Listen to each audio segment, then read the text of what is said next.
Welcome everybody. We have about a half hour till lunch. We've had some amazing panels already today. I have a slight bias. This one might be the best. It's going to be a Hudson appetizer. My name is Clough. I'm a Senior Sales Director and Leader of Partnerships at Adorn. For those not familiar with Adorn, we work with brands and agencies to make, manage, and measure their digital campaigns that engage consumers, humans out in the real world through digital advertising and CTV retargeting. The spoiler is that a lot of those campaigns focus on cultural messaging and reaching cultural audiences and diverse audiences. But enough about me for now. We have four of the best marketers in the room that I've been honored to meet and speak with just a little bit over the last few days. I make a living off of asking marketers a ton of different questions and both new product, so I got to hear some fun facts. Starting over here actually.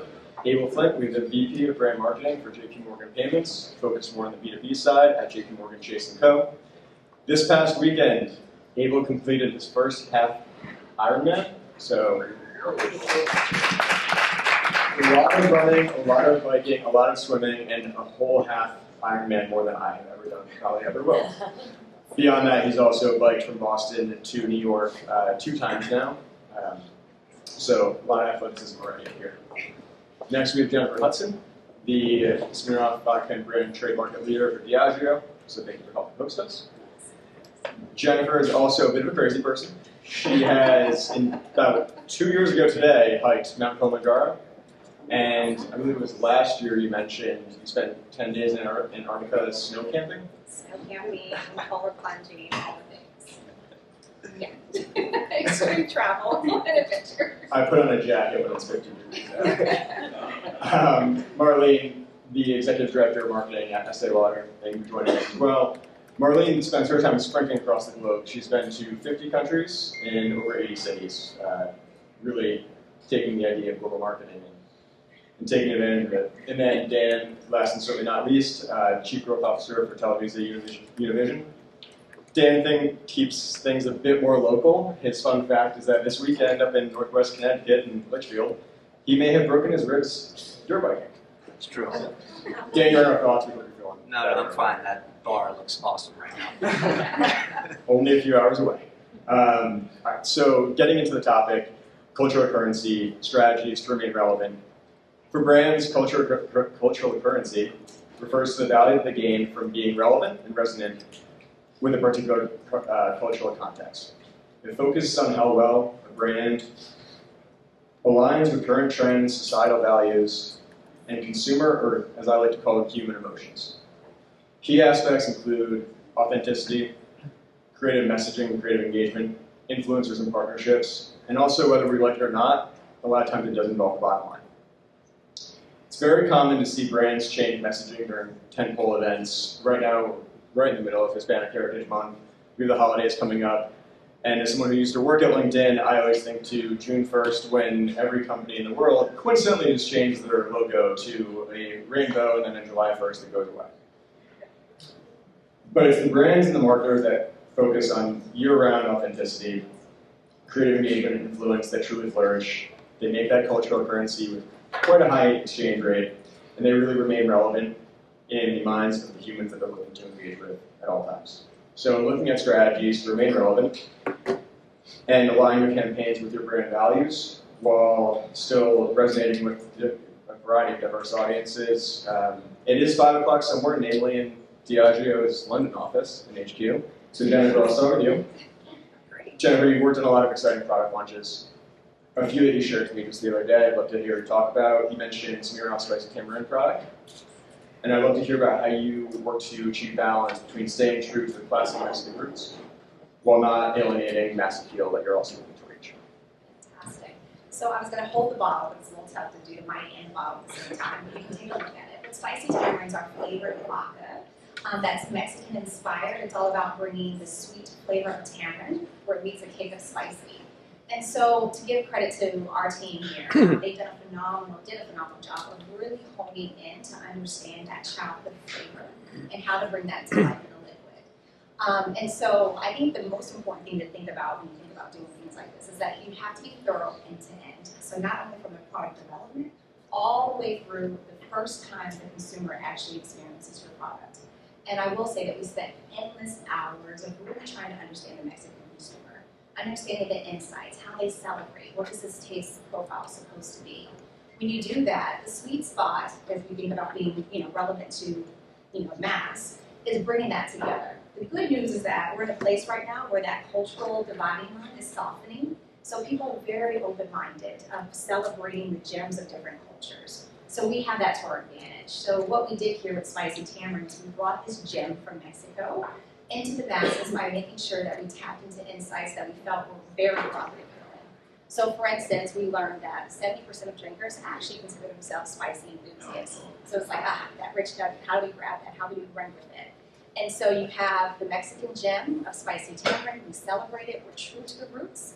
Then we bring that spicy enthusiast insight to create a 360 campaign that is broadly appealing at that point, right? So we're staying true to the culture while also making sure that we're bringing in those insights that appeal to the masses.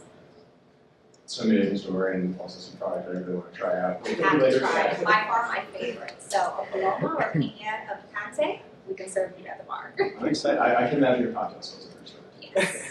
Yes. And if you don't mind maybe passing the mic to Abel, actually. Abel, you come with a really diverse background that we'd love to hear more about, but beyond that, you're also in more of the B2B space, which is probably a little bit less represented here. So you have typically longer engagement, longer sales cycles, you're working more hand in hand with your sales team. What's it like selling to diverse interests and the importance of inclusive messaging in what is traditionally a pretty regulated and I think tough to understand industry? Yeah, absolutely. So as you mentioned, we're working within JPMorgan Payments, which is responsible for moving about $11 trillion of money around the world every single day. So we're talking about money moving for some of the largest companies in the world. But I think the interesting thing is that behind each of those companies, much like everyone in this room, there are people with real interests and passions that we need to tend to. And to make sure that you're really being able to stick out, I think it means that you have to align your campaigns and your messaging to their interests. I think just something beyond just what we're doing in the EV world, something that I often see is that brands are not doing the work when it comes to inclusivity, when it comes to actually making sure that they are doing right by their consumers. And I think at the end of the day, Gen Z and younger consumers are more discerning than ever, and they can see at the end of the day if you are not being authentic and making sure that you're really doing the work to understand who they are. And I know we're here at Diageo, but I actually really want to commend the work that Smirnoff has done specifically in the queer community. I think they were one of the first brands that were sponsoring pride parades. As a queer individual who's actively involved with a lot of LGBTQ nonprofits, I'm always so impressed by the work that you all are doing to be on the ground, making sure that you're sponsoring not just during Pride Month, but also sponsoring throughout the entire year. And I think that is a real testament to understanding your consumer, understanding that they are not just a singular month that you are celebrating, but they are people who are themselves all the time. So I think that for me is something that is just so important. And maybe for the people who are newer to this concept of inclusivity within marketing, I think the number one thing to do is just start by speaking to people. I think it is so critical to understand their desires, who they are, what are their dreams, what are their passions. And I think when you're able to align your marketing to that and really build that authentic connection with them, much like Smirnoff has done. I was looking up, actually try that drink at the Center's annual Pride celebration. It was very good, highly recommend. I think that's when you build lasting brand relationships. Really well said. I do want to just chime in there because I love that you said that and it's so spot on. I'm so fortunate to work on Smirnoff where our actually brand purpose is all about bringing people of all walks of life together for spirited good times. So we've been doing this for a long time. I always make the comment about, we've been doing diversity and inclusion before it was even a thing or even cool. I mean, our first advertisement that included a queer couple was 1958. And we had an advertisement with Black women 1960. So again, this has kind of been our DNA for quite some time. So when we continue to do Pride 365, it feels very authentic to us because we've been doing it since day one. To say both inspiring and surprising, I didn't know that. That's incredible. Abel, thank you as well. Dan, before moving on to another topic, in your industry, branded content is really the engine used to engage most of, I'd say, it's the probably most highly targeted audience right now, if not one of. And when I really think about being more in the media industry, I have some folks that I've been in the media industry myself. There's a pretty fine line to walk. So I think the question for you would really be around how do you remain authentic in your messaging while also promoting those other brands that you're working with that your company really relies on for revenue purposes? Sure. Yeah, so I think having worked in general market at Turner, now Warner, and now over at TelevisaUnivision, it's a little different with the Hispanic audience. There's and it relates to something that Abel was saying, which is consistency, going beyond Hispanic Heritage Month.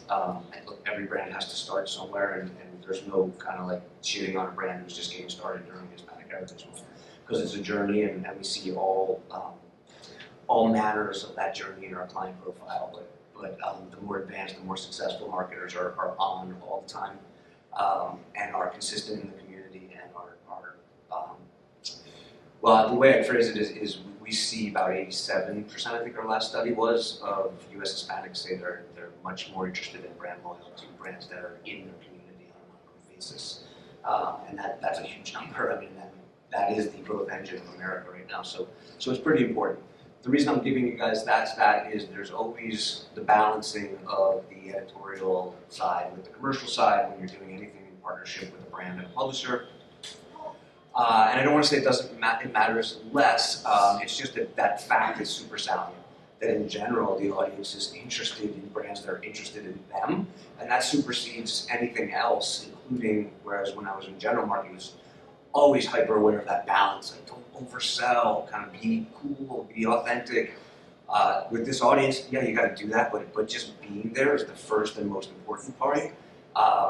That you were there in 1958, that you're there like on an ongoing basis is the most important point. If it's over commercial, there's a level of I think forgiveness that, or at least offset by you just being there and showing up. Amazing. I think that's just the idea right there of taking color risks and making sure that everyone's aligned ahead of time. And speaking of ahead of time, that brings us to another really key part of where we are today. It's 2024. Everybody has an opinion.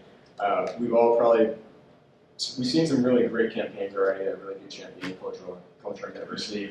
We've all probably also seen campaigns, maybe been a part of them, maybe worked at companies where they may have missed the mark a bit.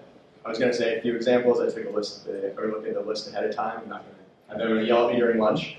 But knowing that any risk that we take could be met online on social media with some pushback. That importance of user testing ahead of time, of working with our partners, of ensuring that we're ready for the masses and how we respond is really, really critical. So Marlene, I think for you, really evolving from a focus being on primarily LATAM area, I'd say, to now global. Can you share how Estée Lauder tests messaging in different markets and really, I think, again, going from a focus in your background from Latin America to now Middle East, Asia, et cetera? Yeah, thank you so much. We are very fortunate at Estée Lauder to really be consumer-led. I see some members from our teams in the audience as well. And that means, kind of going with the consumer first in mind and really getting to know the consumer. And one of the prime examples that I cited when we were sort of prepping for this was the work that we did to launch the brand in Brazil.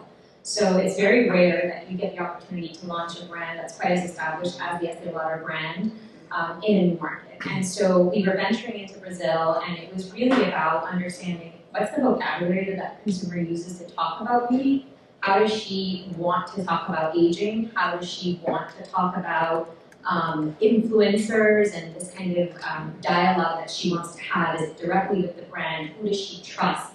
What is her circle of trust, in fact? And then where does she consume media? I think we talked, a few different panelists talked about this idea of being where the consumer is without saying so many words, but it's also presenting information in a way that they can digest it. So that was a prime example that we went in and did a lot of consumer testing, a lot of consumer insights, focus groups to just get that right vocabulary, get that understanding of the consumer. And then we migrated that into how do we evolve the messaging of the brand to really resonate? And what does the face of the brand need to look like in that market? So that's just one example, but we continue to do this kind of testing now in my global role, travel retail, in China. We have dedicated focus groups that work with us digitally, where we can do very fast testing in terms of what is the trend and how does the brand play in the trend, right? It's not just enough to wear the clothes of a trend or wear the clothes of a moment as it relates to diversity and inclusion. It's really about what does the consumer want to hear, want to see, and how do you relate with them on a very granular level. And I love that mention of customer obsession. I think this is actually a perfect transition to Abel. We were speaking a few days ago. You mentioned that, again, given the nature of B2B, longer engagement cycles, some really big dollars in the line with that as well. There are a few key elements to that testing process before launch. Can you share more about those elements and really what drives that process? Sure. You two are going to be best friends today. Yeah. I think what's interesting is that we are launching oftentimes products that have never been seen by the world. So JPMorgan Payments, we are the fintech side of the bank. We're creating products that are helping to move money all over the world in the easiest way possible. And I think for our perspective, it means that we need to approach everything with just a deep, deep curiosity of what we're creating. Will it actually resonate? Does it actually make sense for the people that we're launching with? So for us, it all goes back to this idea of customer obsession. So from the moment that we're doing preliminary research to really better understand how will a certain type of product really be used in their everyday lives, what are the current barriers that they have, all the way to once we actually start having scripts and creative, putting that through testing, and then actually when it's in market, post-market, being able to do different types of brand lift studies to make sure that what we've actually put out there actually does resonate with people. I think for me, there's always been this idea that it can't just be check the box market research. So there's market research where you go, you're presenting it to your boss and saying, hey, I've done this thing, it resonates. I think as a marketer, it's your job to be very curious about the thing that you're doing, to actually go into the market and have these questions yourself. And I think when you're able to actually do that and then infuse that throughout your creative and throughout the entire advertising or marketing development process, that's when you really get something that's truly powerful. And I think that for me is one of the reasons I love this job, is that you got to be so curious. To quote Ted Lasso, quoting I think Walt Whitman, be curious, not judgmental. Love that. I think I've heard a clap for Ted Lasso, which I would agree with. And then, Dan, your teams, I should say, they're really the subject matter experts when it comes to both building campaigns and even working on content with the brands that you're working with. Can you share any insights into how you really help become the thought leader and really drive that campaign creation from day one? Sure. We have it's almost like an internal creative shop that works across ad creative all the way to creators, all the way to custom content, etc. It's called Estée Studios. The first key thing is just to make sure that the folks making the content we have vast representation across 17 different countries of origin to make sure that the tone, the manner, the authenticity is dead on for the audience. From a measurement standpoint, we look at three interrelated things. At the end of the day, we look to help brands with purchase consideration. And the two key ingredients that we've found to purchase consideration are two things. One is brand love. It's a battery of questions that we look for, which is this brand for me? Would I tell a friend about this brand? There's a whole series of things we ask to make sure that you've established a level of emotional connection from the brand standpoint with the consumer. The other is community connection. We talked a little bit about this, but this brand understands my community. This brand shows up for us. Those two things tend to lead to really outsized jumps in purchase consideration in our community, at least. And I think that's probably, although I haven't tested it, but I think if you have any sort of, I want to say niche, because the Hispanic audience and many others are not niches, but if you have an individualized community and you want to succeed there, I think those three measurements are things you should be thinking. Incredible. I think when you talk about the audiences that you're engaging, especially those in the Gen Z side, it's an even riskier yet exciting idea when we think about the upcoming election and how we're really messaging them. So that type of testing beforehand is just that much more important, especially when you consider what might be said. So that's really, really insightful. Now, in terms of talking about the partners, quick show of hands, who's at a brand that's ever worked with an influencer or creator? I know the answer is yes to everybody. I'm just getting you to burn some calories before lunch. But it's no secret that the role of creators and influencers, and also just the partners that we have out there, the agencies that we're working with, and really just the internal teams that we partner with every day, enhance the brand relevance and cultural connection. It's table stakes, it's not going away.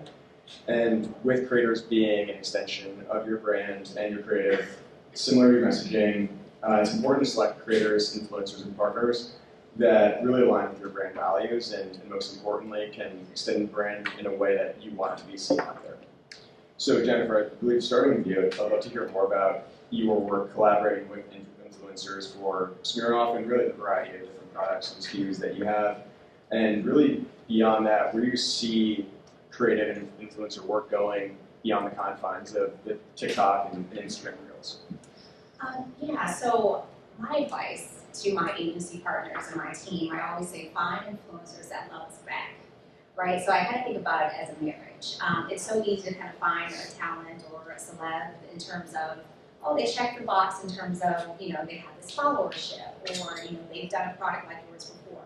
But for us, Smirnoff, we're going to keep it real. Like, we're the world's number one vodka, but we're an accessible vodka. We're not like our sister or brother, sibling, Kettle One, right? So we have to find influencers that really feel the love of Smirnoff so it comes off very authentic. So that's the first step for us. We really want to make sure that we're finding the right partners that can help bring to life our brand's personality and our products. So we've been very fortunate to find talent as Anthony Anderson, who grew up with Smirnoff on his bar cabinet with his mom and talks about stories of his mom hosting parties with Smirnoff. We've had Carol G, who our Smirnoff Apple was her favorite, but also her family's favorite SKU within our portfolio. We have Vernon Davis, who is a retired NFL player, who actually is the face of our NFL campaign right now. And he loves Smirnoff Ice. And we just happened to find that on the internet. We're like, he's our guy. So again, finding people that love your brand back is definitely key. And then when you do that, you can meet your consumers where you are with the work.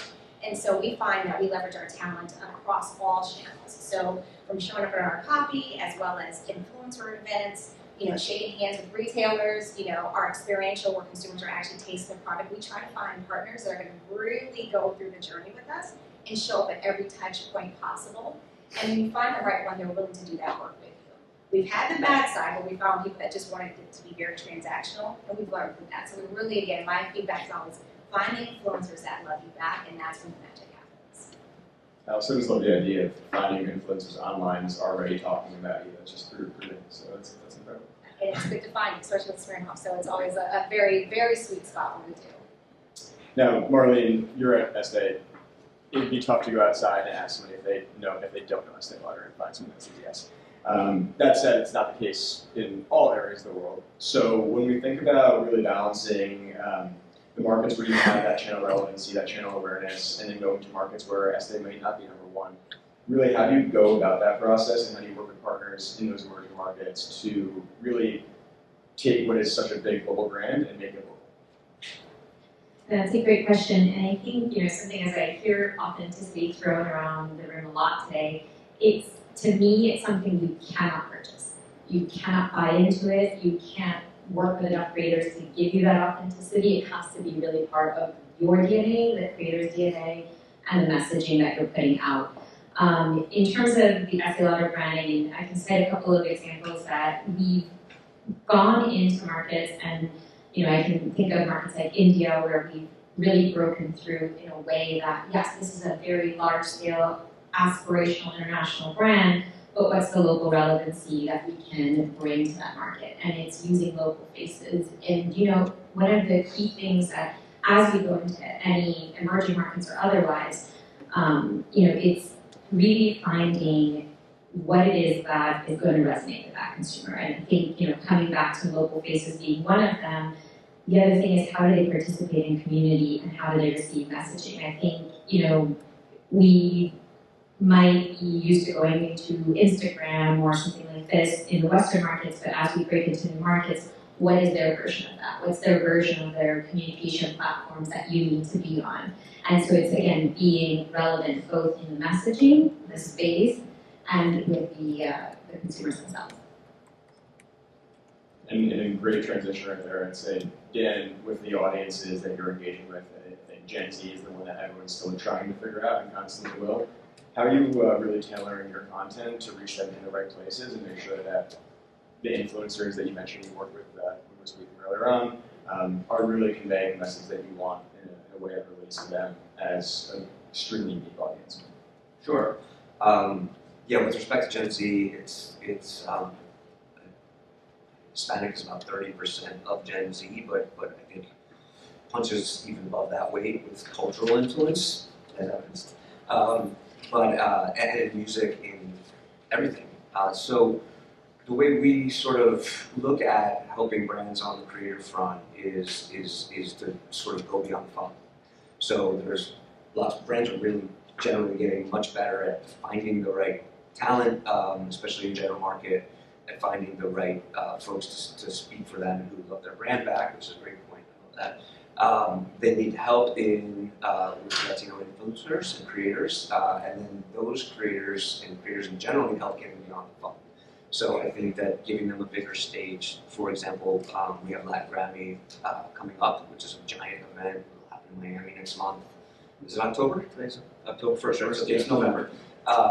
We build experiences where the creators can come into our, I guess, intellectual property, like a Latin Grammy, like a Copa America, and then be part of that on phone, but also beyond on the broadcast, via streaming, through our own social handles, and in many other ways, radio events, etc.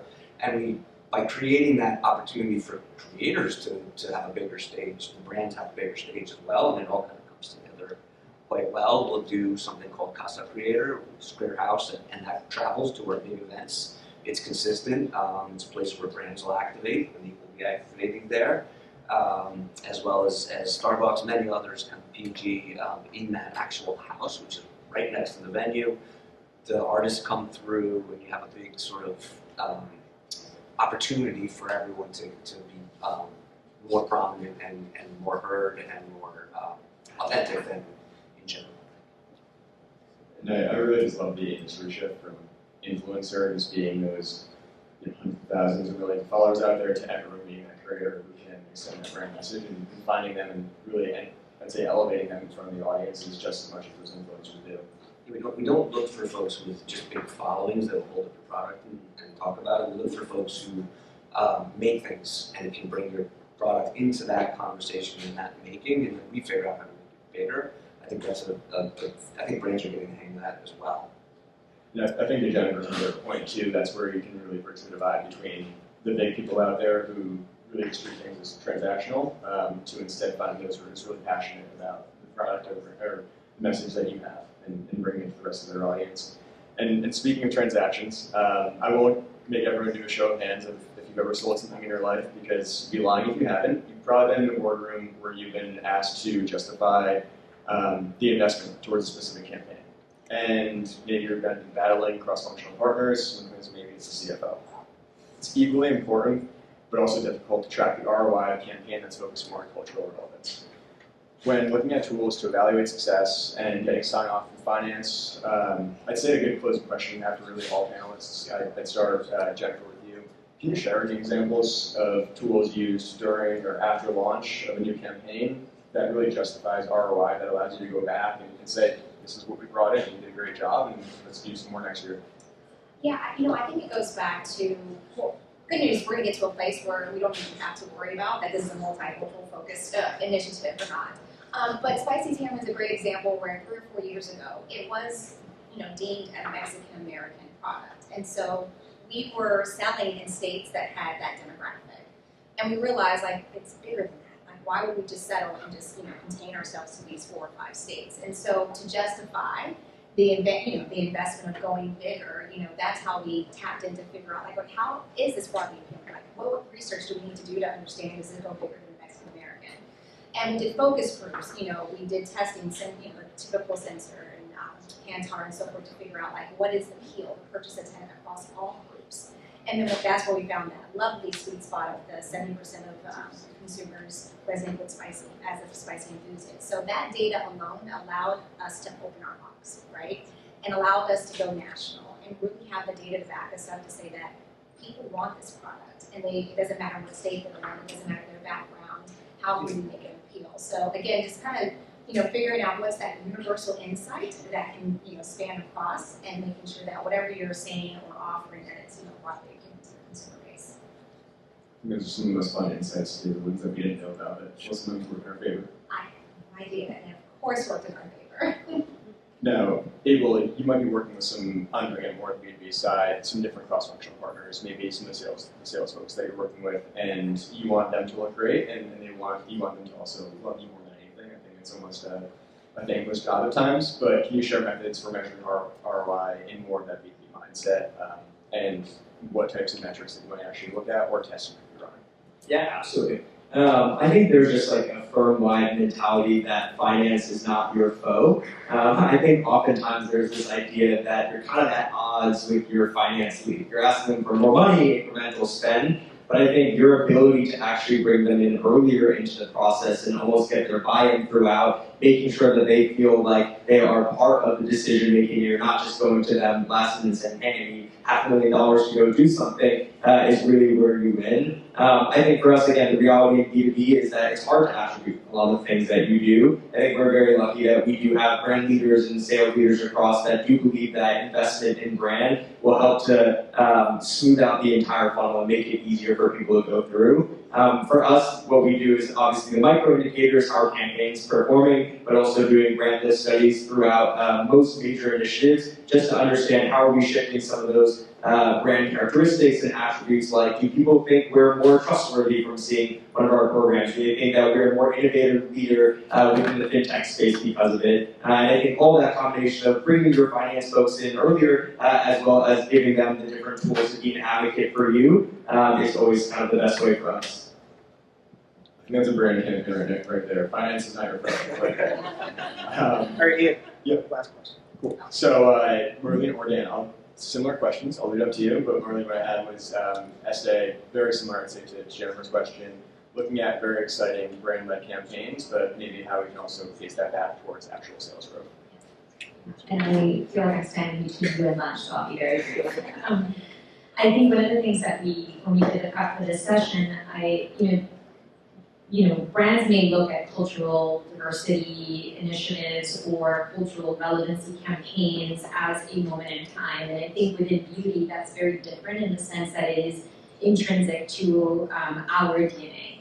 I think if you miss the mark, that is more expensive than making the investment up front and making sure that not only the messaging that you're going to the consumer with, but that your product has the inclusivity baked into it, right? So when we're talking about foundation and shade diversity, when we're talking about color products, it's again making sure that it shows up and making claims that actually you can support. So I think our finance teams have learned and kind of seen an industry trend that this is not something that you invest in on the back end as an add-on to something else, but something that needs to be part of the brand DNA, especially in beauty.